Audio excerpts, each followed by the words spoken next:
In this video, I will show you how to connect your SMS gateways to the app so you can send SMS broadcasting campaigns to the leads you collect within your chatbots.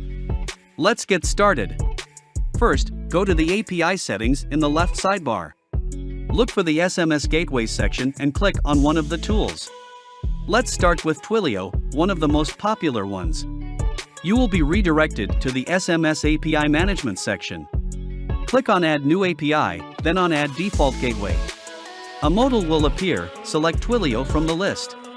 Then, click on the Instructions button at the top of the form. There you will find the fields that you have to fill for each of the gateways. For example, in Twilio you need the account SID, auth token, and from. Check each platform's documentation to learn how to obtain them. In Twilio's case, you'll find the three in your dashboard.